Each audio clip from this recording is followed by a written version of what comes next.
आज हम बताने वाले हैं एनसीईआरटी क्लास 6 के लेसन नंबर 3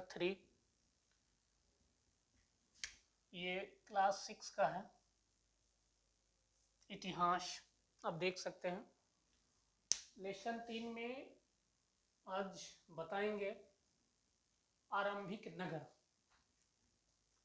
ये 3rd नंबर में लिखा है आरंभिक नगर। आरंभिक नगर में हम चर्चा करेंगे हड़प्पा सभ्यता यानी सिंधु घाटी सभ्यता। दोनों एक ही कहिए, या हड़प्पा सभ्यता या सिंधु घाटी सभ्यता।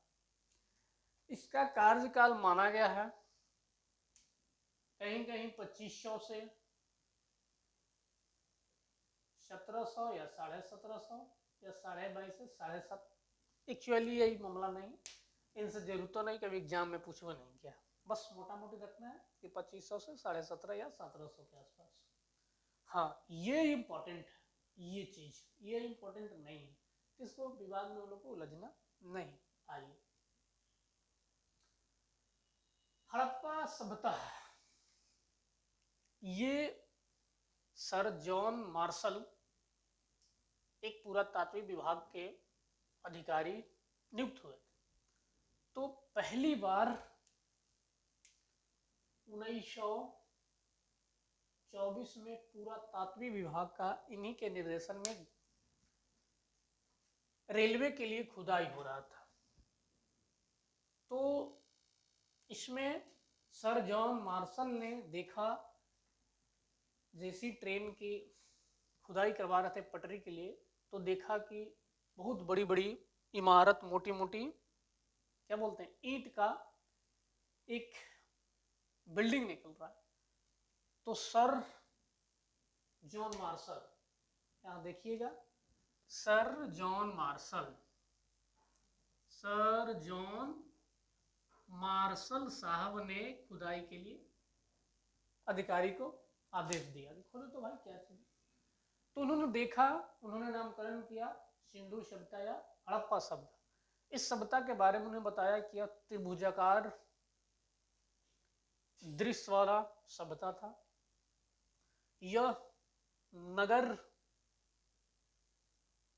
वाली सभ्यता थी, इसमें अनेक प्रकार के बड़े बड़े शहर मिले हैं, यह सुसज्जित शहर था।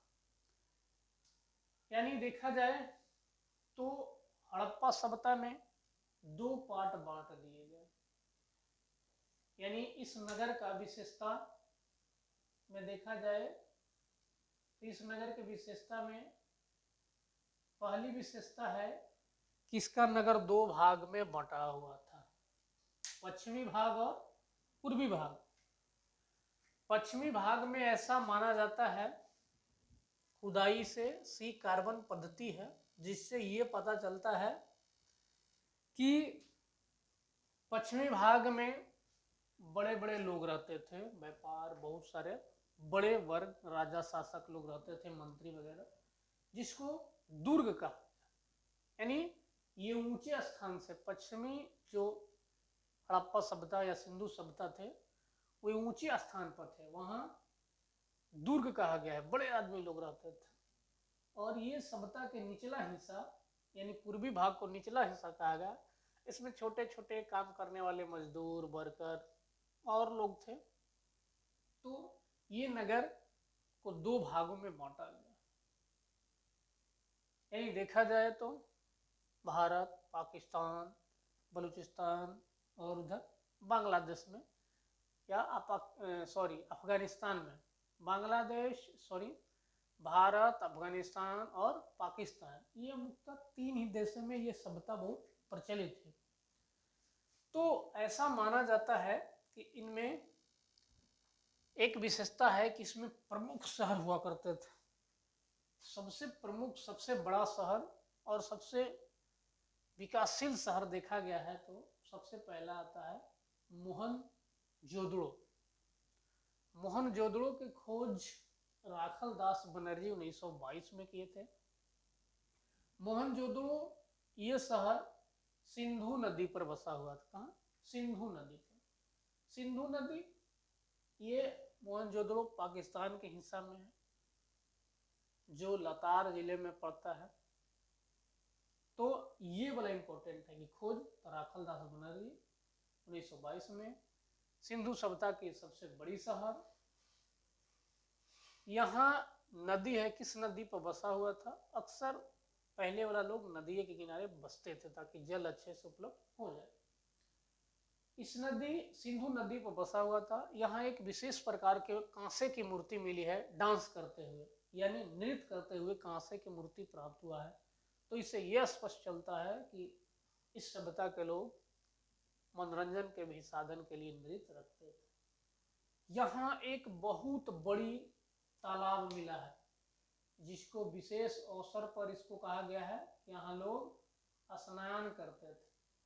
ये चारों तरफ क्या बना होता था? सीढ़ियाँ उतरने के लिए, और इसमें चारों तरफ ऊपर में घर भी बना हुआ था और बीच में स्नान करने के लिए पानी। यानी कहा जाए कि ये सभ्यता में सबसे बड़ा स्नान करने का घर कहाँ मिला? तो यही मोहनजोदड़ो।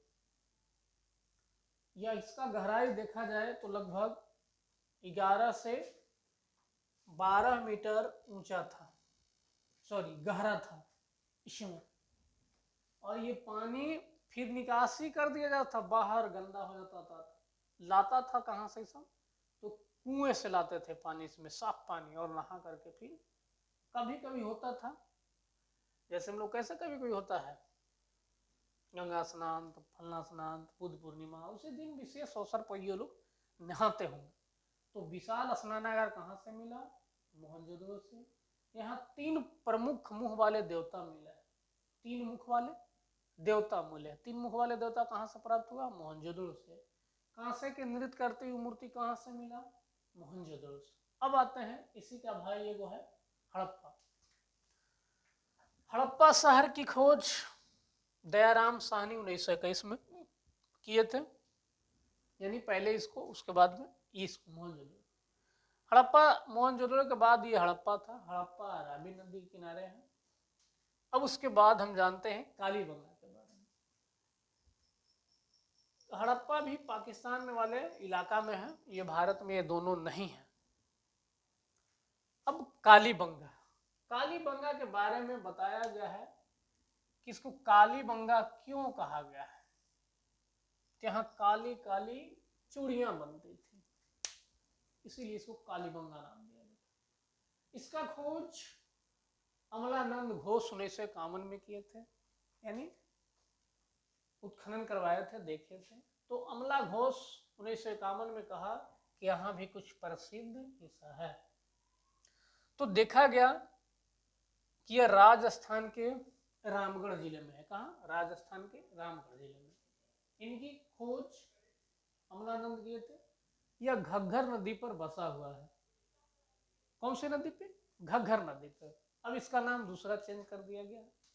तो ये इंपॉर्टेंट है, ये नदी घग्घर नदी पर।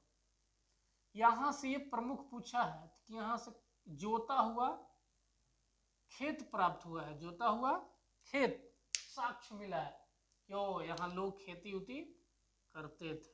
तो जोता हुआ खेत का साक्ष्य कहाँ से मिलता है? यही कालीबंगा से, जो राजस्थान में है।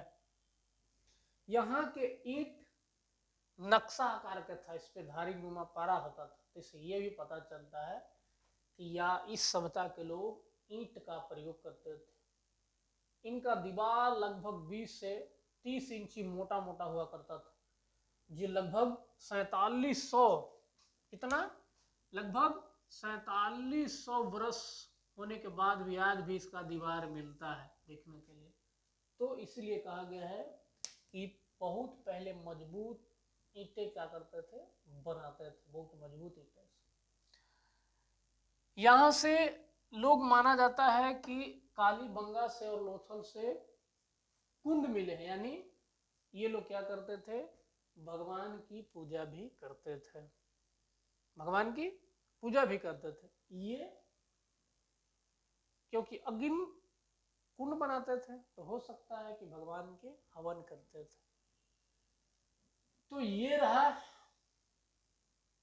आज का ये शहर। कल फिर लेसन 3 के पार्ट 2 लेकर आएंगे। ये पार्ट 1 है, ये पार्ट 1 आज है, पार्ट 2 लेकर आएंगे इसमें, क्योंकि और शहर बचा हुआ है। तो ये बहुत इंपॉर्टेंट है। तब तक के लिए जय हिंद।